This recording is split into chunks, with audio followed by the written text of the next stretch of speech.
Nazi flag that Crystal, raise your hand. This is Crystal, and her father was a member of the 82nd Airborne. And a Japanese flag and various things like that in a parachute wedding dress. And the whole exhibit and the stuff I learned was very emotional to me, and I'm sure it is to you all too, or you wouldn't be here. As you know, World War II was a global catastrophe. But out of that catastrophe, enormous stories of heroism played out. When I see a veteran with his cap on at Target in the parking lot, I just walk up to him, and just, hello, were you in Europe or the Pacific? I was in New Guinea, or I was just dodging bullets, or just all kinds of stories like that. And so not long ago, we had the handicap doorbell rings, and so I happened to answer it and went to the back door, and here was Mr. and Mrs. Cook. Now, this is a new cap, okay? But the cap that Mr. Cook had on was a dark, worn, well-loved cap, and it said WWII D-Day. And I just couldn't believe it.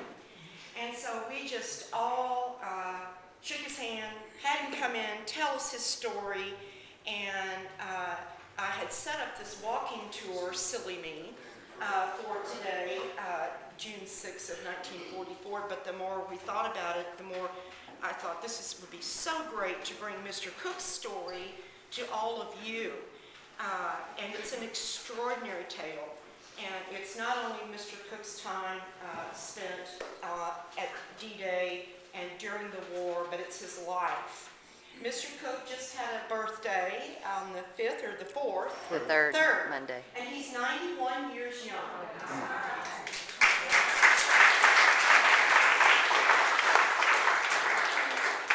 He's got a memory like I don't know what, an elephant. And so I'm not going to spend any more time talking. I do have photographs that we simply copied from the book of the exhibit that show different images from D-Day. And we have a and here, okay, Crystal. This is my dad. He jumped out of, I don't know if it was Maybe it was your plane. Maybe your plane. He was in Company A, 505, 82nd Airborne. He served 3 years in World War II. He was wounded seriously 3 times, once in Sicily, once at Operation Market Garden, and once at the Battle of the Bulge. So 3 years service, 3 years in a row injured. But this was taken the year I was born in 1947, so as you can see, he survived.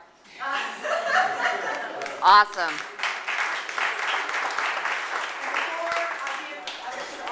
I just have to say that, of course, his story in his life would be complete without his wife, Mrs. Cook. And you've been married 63 years?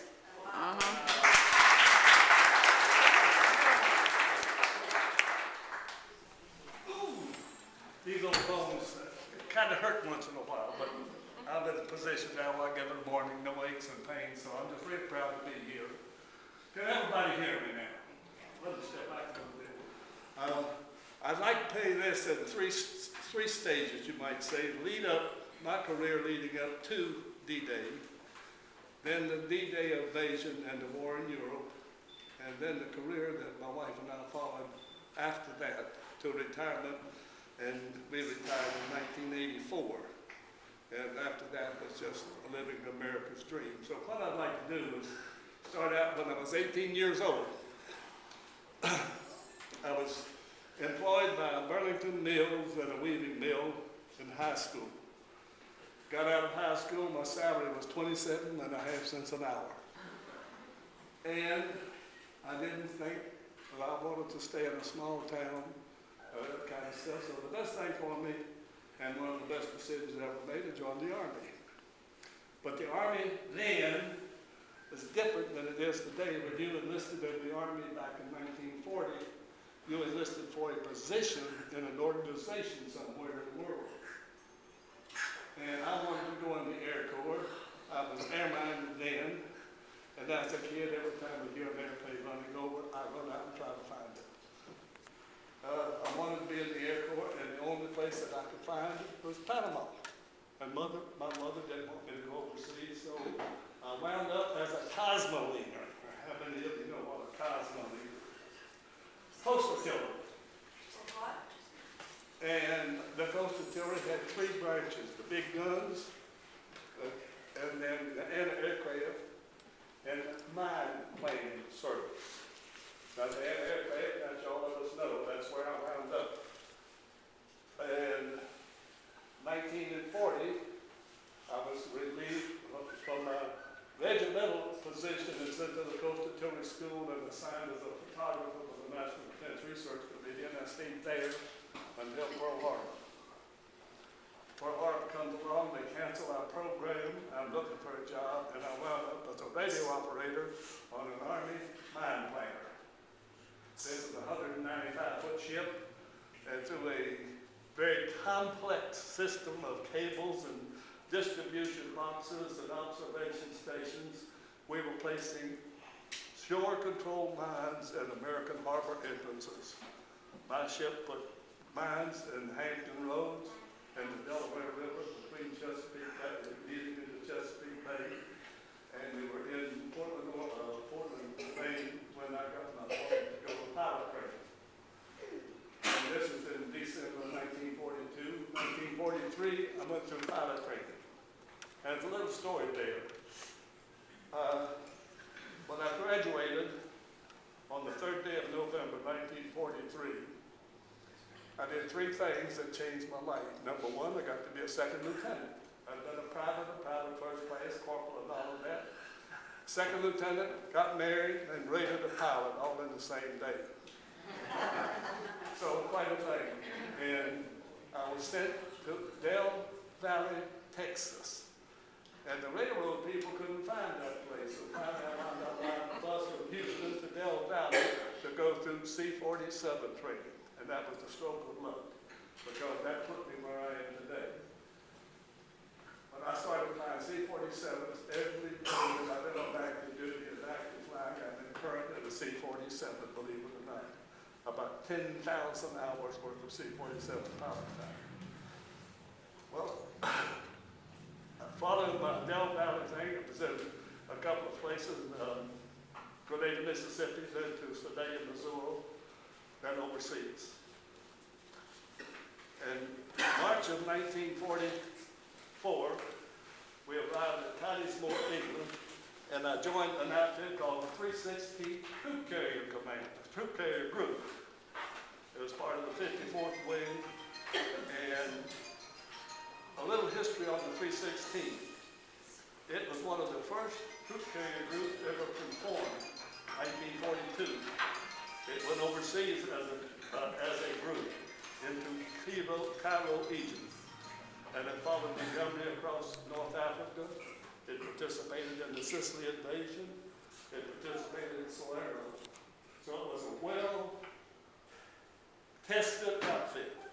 And in Sicily alone, on the second mission that they were in, on the recovery, they lost 12 airplanes. My squadron that I joined lost 12 airplanes to enemy friendly fire. So they were well rounded. And so I pulled in a second lieutenant, about 200 hours in the airplane, and I'm joining pilots that got more combat time than I've got total time. I was on it, believe me, I was. And I flew with those people until the end of the war. And the second or third day that I was there, I was scheduled with one of the former staff sergeant pilots. He was then a flight officer. And we were scheduled to take off about 10 o'clock at night. Well, June or May or whatever, you only had about 5 or 6 hours of darkness. So what do? We go up and fly night formation. And that scared the out of me. You're up there in the dark, and you're flying about 10 or 15 feet wingtip to wingtip, and you've got about 72 airplanes up there loaded around in your group. And you know that within a 50-mile square mile, you've got about 5 more groups doing the same thing. So it gets a little on the hairy side.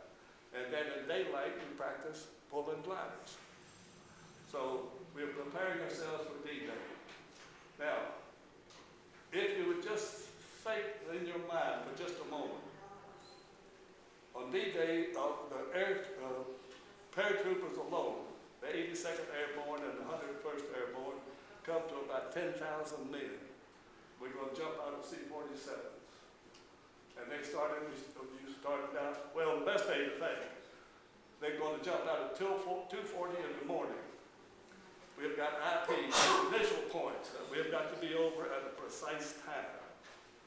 And you've got about, 1,200 airplanes that's got to fly the same route, and they've got just about 20 or 15 or 20 minutes apart from the IPs, and they've got to make the same route, the same drop, all at night and in weather.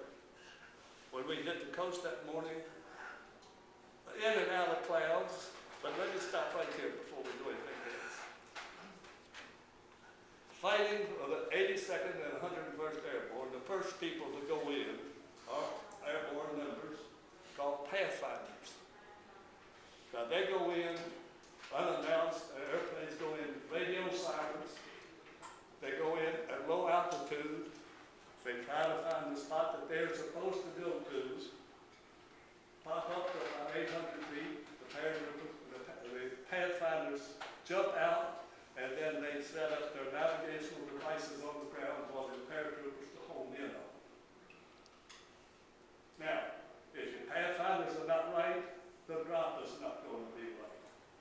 And I know if you've read history, anything at all about the invasion or D-Day invasion, the paratroopers were scattered all over the shore of Melissa.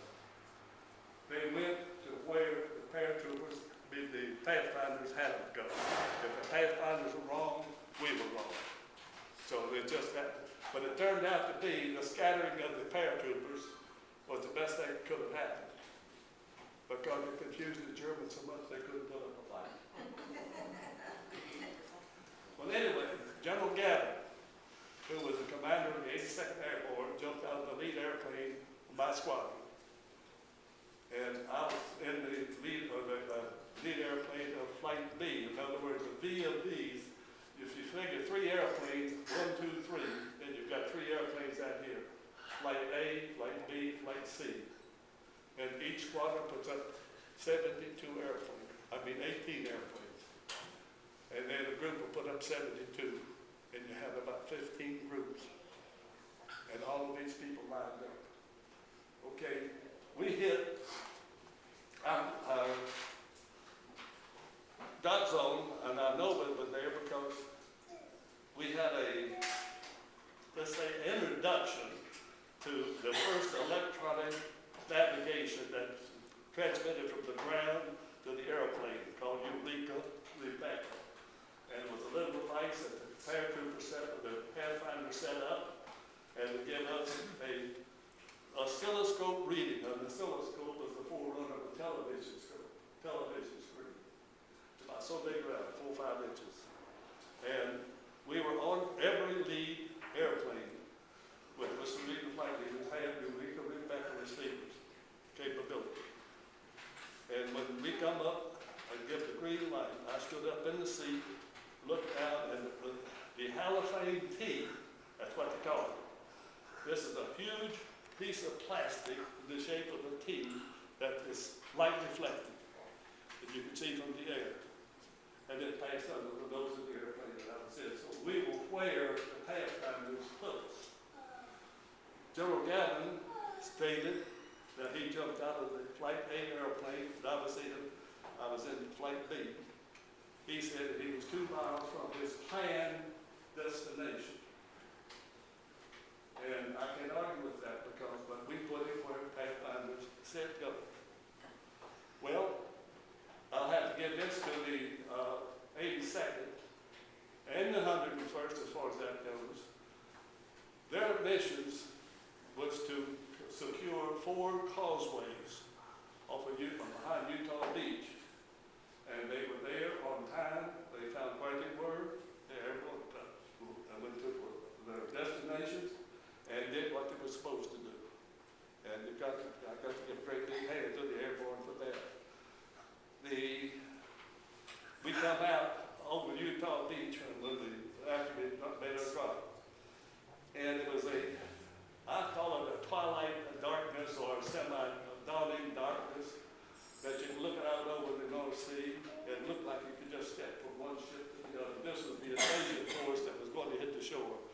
about 3 hours. And they were out, you could just like you could jump from one to the other. Then we followed our inbound route back. We were paralleling it, going in opposite directions. And we followed that. The trail of the C-47s was something like 500 miles long. By the time it started, we passed over the last one. My squadron and my group, we would come back without any damages or anything, no problems. So we got a little sleep, and the next day we went back again. Over this time, we went in dropping resupplies. And the C-47s is equipped where you could put under the belly of the airplane, the exterior part of it. You could put 6 racks, and they had like bomb shots on them. And you could put packages in those racks. And then we had bundles. The one door was always off of the airplane and parachuters. The hinges were taped up so that you couldn't hook up a strap knot or anything. And you had packages inside the airplane that the paratroopers would be on board to kick them out. The flight mechanic and radio operator of the airplane would be assisting. That they'd be the size of an average household refrigerator. It'd be 2, maybe 3 of them, weighing 200 or 300 pounds apiece. And we come back in, and about 800 feet, we kick that stuff out. Well, we turned around and go back out. We went in over Utah Beach, turned around and come out over Utah Beach. And we know we got a little bit of a hit, but we got back to Cottesmore. We got 128 holes in the wing and the tail of the airplane. That was just normal for the deal. The next D-Day thing that we went on was about 5 or 6 days later. I had to look at the records to get the correct time. But how many of you have ever seen this old rolled tar paper that you put on the barns and so forth for roofing? Just roll it out. Well, that's what this stuff looked like. Just looked like tar paper that rolled out, kind of had a silvery look to it, slate looking. And we were told to not do any lock wheel turn, in other words, turn it on the wheel because it would destroy the surface. And we took in whole blood and medical supplies and brought litter patients out. And you could sit in the cockpit with the light engine taking over and hear a small arms fire. So we were pretty close to the situation. And then after D-Day was over with, those 3 missions were over with, we supported anybody that needed support of it, and primarily it was General Patton going across France, all of him, whatever he needed. Gasoline was our primary load.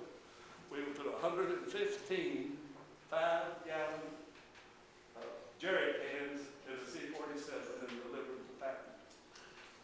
And then you got us a C-109. And how many of you have ever heard of a C-109?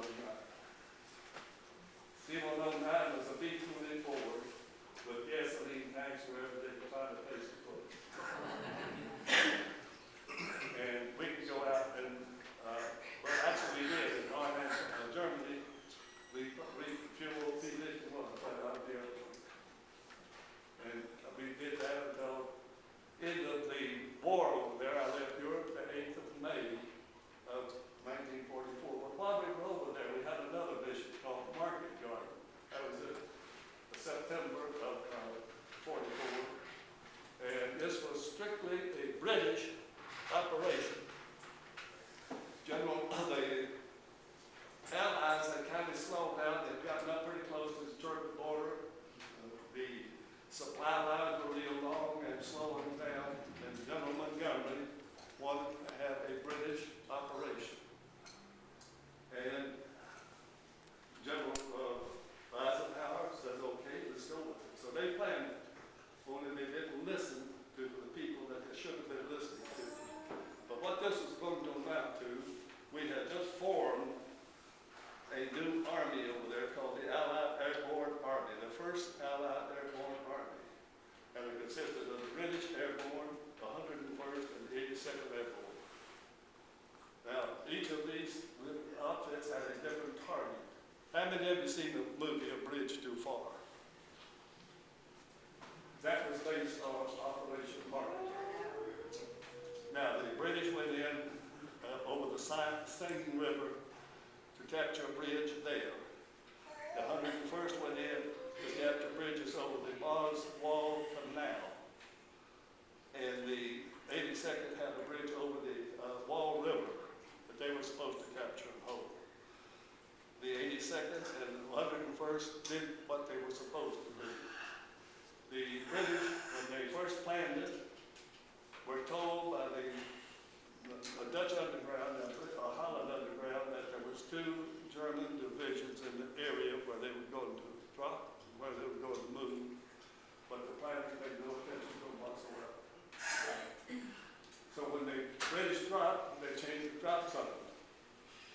2 miles from the end of the bridge to 7 miles from the end of the bridge. So they had to fight their way for about 7 miles to get to the tunnel. And this almost decimated that route. 10,000 jumped across the bridge, across the river, and 2,000 got out. And we were privileged to go in and land down in the belly of a canal, about 5,000 feet before it turned. And there was tank battles going on over the top. We went into the canal itself and fought out the wounded that was not able to walk. And then we jumped across the line in the last time we had. I did not participate in that when I flew a photographic ship, so I didn't get contact. But the rest of the time in Europe, we were flying almost every day, either hauling gasoline, ammunition, and another thing, 10-in-1 ration. We talk about the meals ready to eat today. Well, back then, the big thing was 10-in-1. There's a box so large, enough food for 10 men for one day. And that was a very popular thing to be hauled, except General Patton didn't like it. He wanted gasoline. He said, and we went into a fight in Germany, 10-in-1 rations on board. He wouldn't let us offload.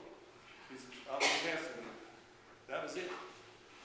And it was pretty much an easy go until we come home. And I caught a ship out of England on the 8th day of May, 1945, which was VE Day. And wound up in Fulfield, North Carolina. And lo and behold, where did the 82nd go? Come right to a right. And we continued on working with those people. We were experimenting with new techniques, new machines, different types of airplanes. We had a C-82, which looked a whole lot like a C-119, where we were making airborne rocket tail airplane, powered gliders, and all of that kind of stuff. We had gliders that you would lock propellers on them, pull them up within 150 miles of your target, turn them loose, they'd start the engines and go on. And I got some fine time in those too back in those days. Enjoy it. And I was there until 1947, then I got real smart. I was going to get out, make a living, make $1 million, and found out that 85 cents an hour was about the best I could do. I wanted to go back on active duty, they wouldn't have me. They said, we think you're a master sergeant. I said, you just sold the bill of goods right there. So I enlisted as a master sergeant in January of 1947, and stayed a master sergeant until 1953 when I was in Korea. But during that period of time as a master sergeant, I had disappointments, and I reckon some real good luck, let's just put it that way.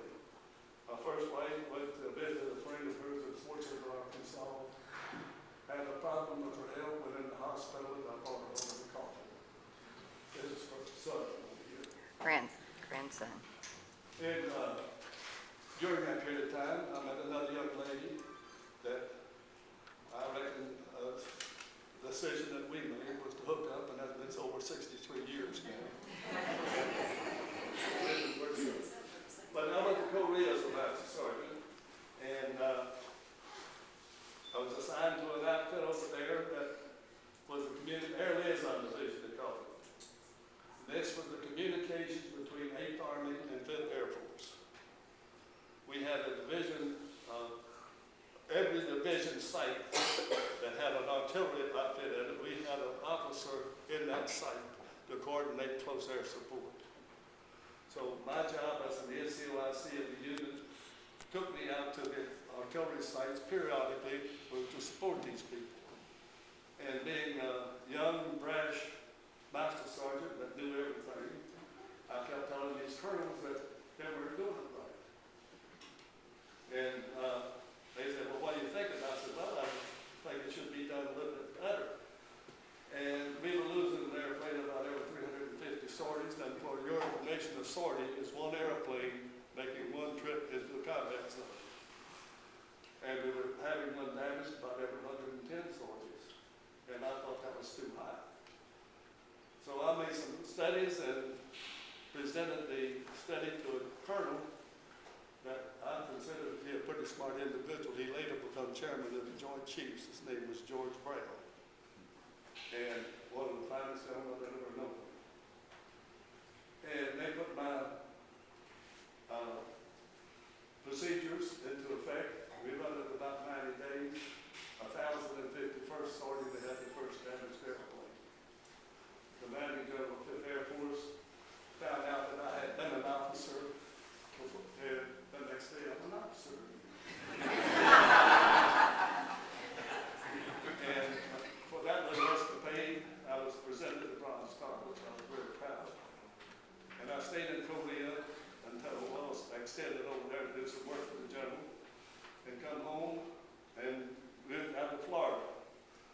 And we stayed there for 6 years. And the Air Force Proving Ground Command. And I was administrative officer in operations, scheduling the support for the command, doing a lot of flying. And Billy would tell you that I was doing a lot of flying. We stayed there until 1958, and I was transferred to Washington, D.C. And as soon as I got up there, they assigned me to the office of a 4-star general as a staff pilot, or not on it, not the rear, as a special air mission pilot in Washington, D.C., flying members of Congress, the second and third level of the executive body, 4-star, 3-star generals all over the world. And so my military career comes to the end in 1960. I got a good job in Houston in corporate aviation, flying a baseball club, and a few other things, gone all the time. But 1963 was my claim to fame. NASA started the Apollo program. And when they did, they recruited 200 engineers out of the Air Force. All of them were pilots. And by regulation, these pilots were required to fly 8 hours a month, take 2 check rides a year, and the Air Force did not have the personnel to set up a training program for that. They hired me to do it. So my claim to fame is that I flew for 5 years as a civilian out of an active duty squadron, training Air Force people using the same operations that the astronauts were flying out of. So I was on the first name calling basis with most of them. Quite a job. And that lasted for 5 years when the Federal Aviation Administration recruited me to go to their academy and teach there for 3 years. And I was teaching air carrier inspectors how to give an inspection, how to rate pilots, how to inspect pilots, how to do air carrier inspection, that kind of work. So after that, we moved to the field. I was one of them there. And I busted my physical in 1977. Couldn't fly anymore. Hearing. We decided that we'll start traveling. We had a travel program. But it seemed like every time you got away from home, something would happen. I turned around and come back. Then an airline offered me a job in their training department. And I took it just for the fun of it, because now we get to travel by air for free. And I worked with them for 4 years and just burned out, so we quit. And in 1988, we bought the first motorhome. And in 1989, we traded as a used one. We traded the used one for a new 37-foot bus, and Billy and I hit the road. And from 1989 to 05, we traveled the North American continent. We were in 46 of the 48 states. Every province of Canada that's adjacent to the United States, north to the Arctic Circle in Alaska, south to Central America, Belize, and Central America. She and I have a daughter standing over here. So I'm right here. Right here. I'm right here. And she has two children, and we would pick them up when school was out, bring them back when school started, had them in 35 states across the United States, into Canada, into Mexico, and they're still good buddies alive, believe it or not. And so Billy and I have had a good life. We're still doing what we like to do, and I want to say this much: I feel just to come here and talk to you and tell you what a good life we've had in the United States of America. It's been worth every bit of it. And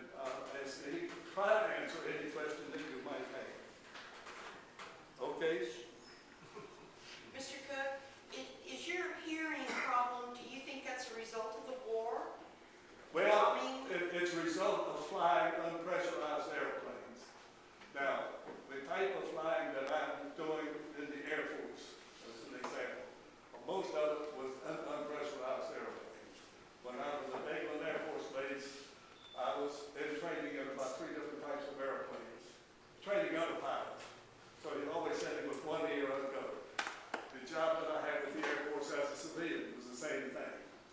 And it just finally, I reckon a little bit of age can go wrong with it, but unpressurized airplanes, and the noisiest part of flying is the takeoff.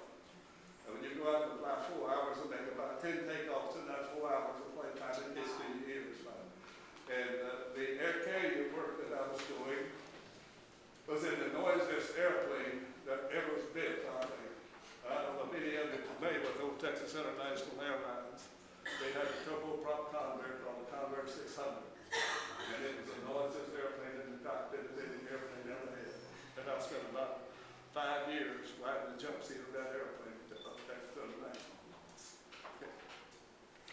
Anybody else? Daddy, I want you to go back. You missed something on this. You didn't explain about your glider towing experience. Well, I'm glad you brought that up. We took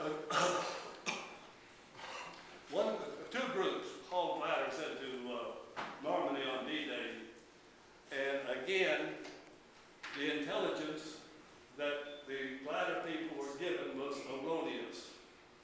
They were talking about hedgerows. Well, a hedgerow in Virginia or in the United States is nothing but a bunch of small bushes up in a row that a cow can walk through almost. Well, these hedgerows over there were mounds of dirt 8 and 10 feet high, 10 and 12 feet thick at the base, full of trees. And a tank wouldn't even go through them. They would have to dig their way through them. And they were telling these glider pilots that don't worry about the hedgerows, you can just go right on through them. Bingo. When they hit it, it wouldn't do it. And then Rommel put up what they call Rommel asparagus. And a lot of the fields did not just put fence posts in the ground, called it Rommel's asparagus. And they would go in and knock those things over. So the glider operation on D-Day was a bust from the word go. Now, the one in Market Garden was a daylight operation. Now, the one in D-Day was a night operation. And the Britishers put those big horses gliders. Now, a horse glider was about the same size as the C-47 in dimensions. And they put their horse gliders within walking distance of their target, and everybody walked out of it. Well, a lot of the glider pilots and the passengers in the gliders, the American deal, were killed running into these fence posts, tearing the airplanes apart, and into these hedgerows that they were supposed to have been able to go through, and they couldn't do it. Now, I towed 2 gliders into Market Garden, and we lost more airplanes. Well, let's back off a little bit on Market Garden. After the paratroopers landed and secured the bridges, the Britishers had troubles getting up to their bridge, but they finally got there, but they lost lots of men, captured and wounded and dead. And then we go in with the gliders. Now, the British didn't support their people with gliders, but the Americans did. And we didn't have that much of a problem, but the Germans had cut the highways, and the Britishers that were supposed to bring their tanks up were just a 2-lane highway and water on both sides, so you couldn't maneuver. And all you had to do was blow out one bridge and that stalled. And Montgomery's ground troops were stalled 60 miles away from where they were supposed to be when paratroopers hit the ground. So there was no support, backup support for anything in Market Garden. And we were just lucky to come out of it as well as we did. It was as far as the war was concerned, it was a defeat for the American and British troops. That was the worst one we had over there. Now, we had another one over there, the Bulge. Now, I didn't get to fly in the Bulge, but I was in Liège, Belgium, the night that it started. And I was held up. I evacuated the air traffic control team out of the airport at Liège on the night of the 16th. I left out there. It was after dark.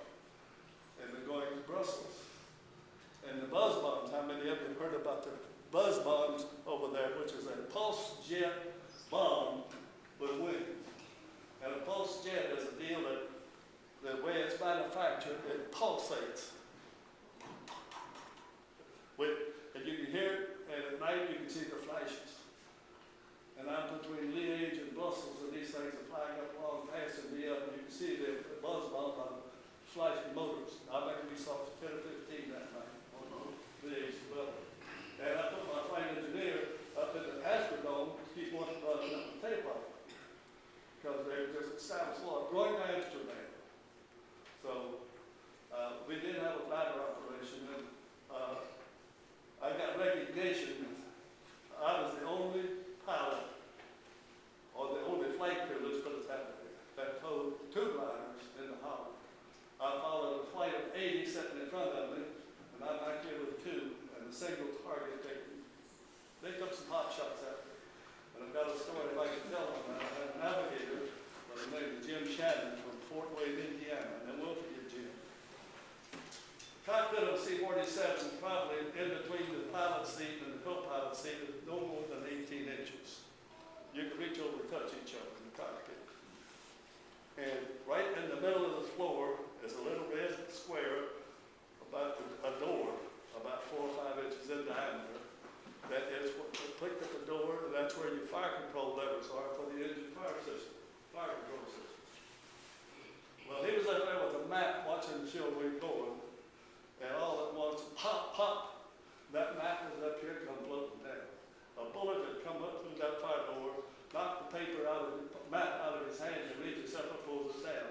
Then he realizes what's happening, and you know almost what happened right there. he was shook up.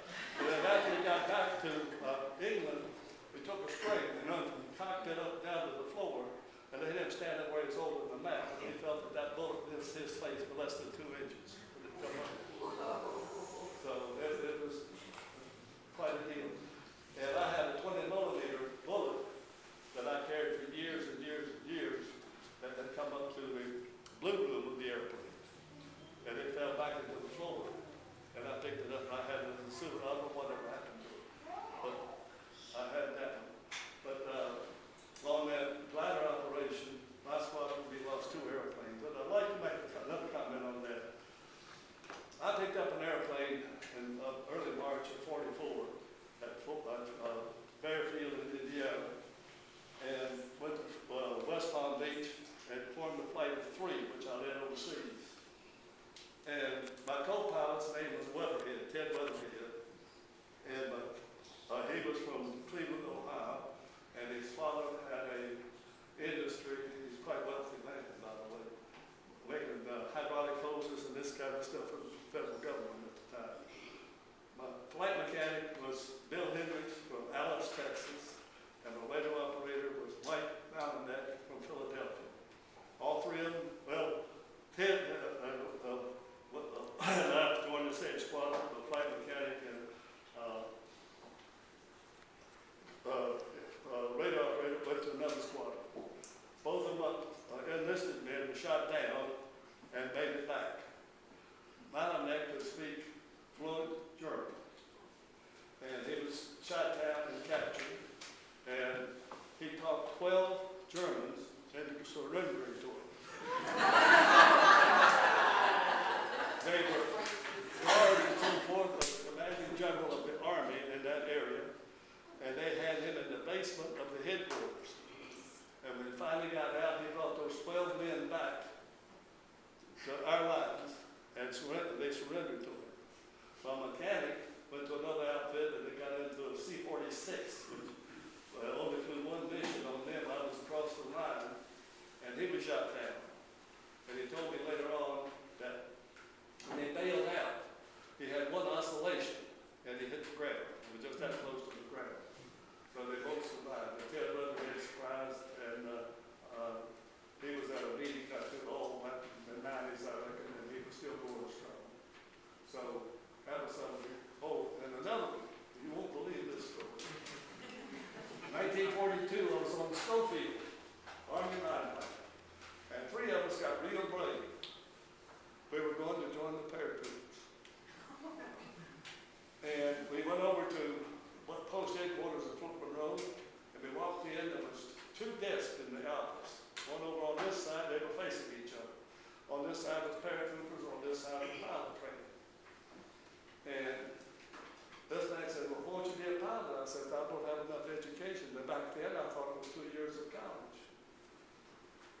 how many years you go to school? I says 12, and he didn't ask me if I graduated or not. And I ain't gonna tell him it took me about 4 grades to get through the first grade. But anyway, I decided I'd go to pilot training. And the other two, paratroopers, and they went on. They were gone in about 2 weeks, they were gone. And I heard from both of them, and one of them had a lung collapse on his first jump, so he was discharged from the military. The other night, I heard from him a couple of times, and he was signed for the 82nd. Well, I'm going to tell this story that's almost unbelievable. But this man told me, he says, all you need is a birth certificate and pass a physical, you go to pilot training. Well, I was born back in the mountains of Virginia. I mean, back in the mountains. He'll tell you that. I just had something. And I was born with my midwife. There was no records made. And you try to figure out how in the heck you can prove you're born when there's no records anywhere. So finally, after about 3 months of this arguing, I got the United States Census to send me a record that my father, which they would accept that, had a boy that was 8 years old in June of 1930, so that's how I proved I was born. I went off to pilot training, and well, like I said, I got wound up at C-47. Well, with the D-Day, the 82nd was put on base, quarantine, and then when we got ready to go, the pilot's crew got on board, and they come on board. So we know, and Doc never got a chance to go back and talk to him. But Market Garden was a little different. They brought the Airborne in, and they were big black underneath the airplane, but going to jump out of it the next day. So I decided to go out and meet some of these people. And I go out and I said, where's your jump master? And lo and behold, here comes my buddy. Well, that meeting was on the Schofield. Now you tell me the mathematical probabilities of that. But he made it through all right. And I heard from him one more time after that. Now, any questions from anybody? Yes, sir. Where were you stationed in England, and how did you find the people there? I was at Cottesmore. Cottesmore, RAF base, permanent base. Okay. And tell him about the museum there. A couple of years ago, well, it was the 65th anniversary of D-Day, and I, on the internet, and just because I'm a baby boomer, but I'm like on the tail end of it. They'd been married 10 years before I was born, so this is real passion for me. Anyway, I got on, and some man that was maintaining a World War II website in Europe, I hooked up, it's got his flight picture on it, whatnot, and at that time he was the only American that everybody else was in the Royal Air Force. And so he and I have pen palled back and forth, and it's quite an amazing thing. There's not many of them left, and so I just personally, I want to thank all of y'all for coming. This is really special. And the funny thing about that, we were in Mobile, Alabama about 6-7 months ago, and I ran in, we were in the Belgrade Gardens down there, a beautiful place, and I could understand this person had to be from England the way they were talking. So I spoke to him, and he was from that general area, Cottesmore, and I told him, I said, go look at that museum and find my picture. And he said he was going to do it, so we had that. And I want to say again, Billy and I have been in Texas, this last 45, 50 years. So we come to Texas in 1960 in Galveston. And the company that I was with, so much in the oil field business, know what a tuboscope and tube coat. We owned that company. We owned an old baseball club. We had a cattle ranch, an orange ranch. We had 2 little excursion planes, and making little airplanes. And we flew all over the North American continent at that place. And so we become Texans. And then my daughter here got married, moved to Tennessee back in the 90s. We went up there, but we had to come back to Texas. And so we've been back this time since 2000. And I reckon we're going to make the stay up here. I want to say appreciate you all coming. And I hope I've entertained you a little bit, teach you a little bit about what it's all about. Daddy. Okay, you've got a question. I just wanted to thank you so much and ask just a little more, like when you dropped the soldiers, paratroopers for D-Day, did they have to hide and wait until morning to ambush, or did they just drop and start attacking, or? Usually, you're going to have, when you drop the paratroopers, like the one squadron will have 18 airplanes. And each airplane will have anywhere from, well, depending on the purpose of the squad that's in there, can be anywhere from 8 to 28 paratroopers in each airplane. Now, in D-Day, there was over somewhere around 1,225 airplanes involved in the paradrops and the glider codes.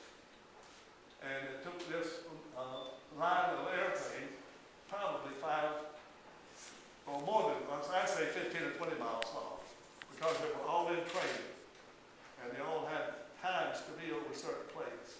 Now, the paratroopers themselves had been briefed as what they were going to expect when they hit the ground and what they had to do to secure their position until they could get together and fight as a unit. So usually, unless he's hung up in a tree or something like that, they're going to be on the ground and get together. Now, in D-Day, how many of you got the little popcorn or cracker jack deal? Click, click, click, Yeah. click. It's dating us, isn't it? Crickets. Each paratrooper had one. And you'd click it, and if that click didn't come back to you, you were by yourself. And if a man would shuffle a gun, he could try to answer you, shoot. But that was the way they had recognition and organized, was the little cricket. Click, click, click. You know, and I don't know if some of y'all know that when they had flooded the fields prior to this happening, a lot of those paratroopers drowned. They couldn't get out of their equipment and they drowned in those fields. Again, whatever. Now, General Gavin, who's a man that I have admired all of my life as far as military is concerned, a little bit on his history. He was born an orphan and was adopted by a coal miner in Pennsylvania. And when he was about 12 years, 13 years old, he run off because of the ill treatment he was gotten and wound up in Brooklyn. He was 16 years old.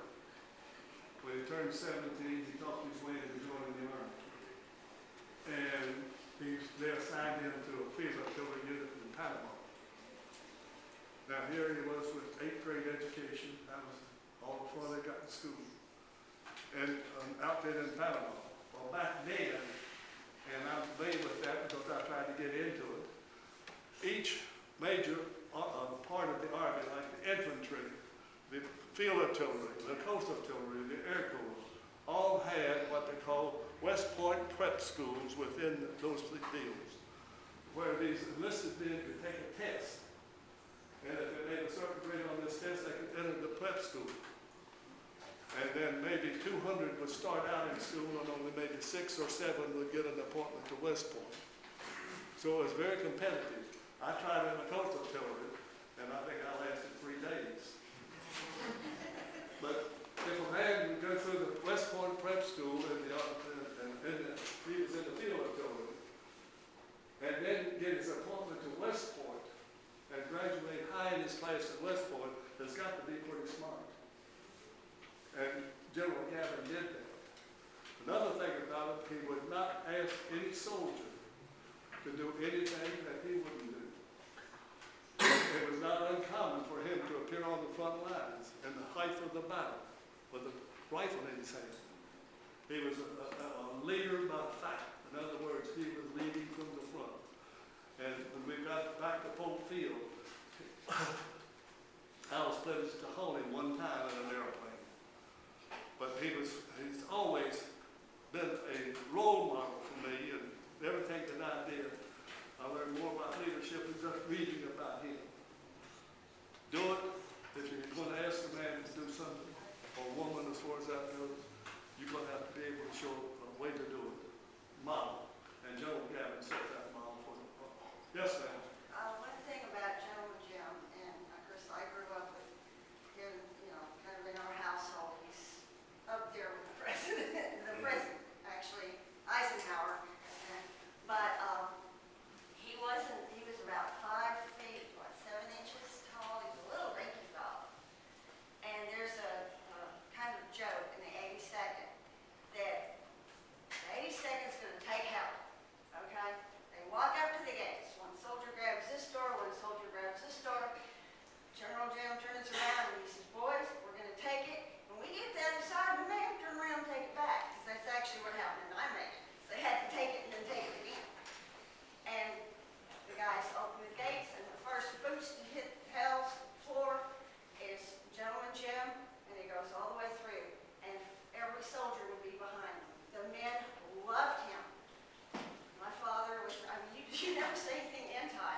as a general officer in the Air Force, or as an officer in the Army, he was one of the most outstanding people that I've ever known. And that was why the 82nd was so successful in all of its operations. Any more questions, ma'am? I just, Well, I want to thank all of you for coming, and I want to thank you, young lady,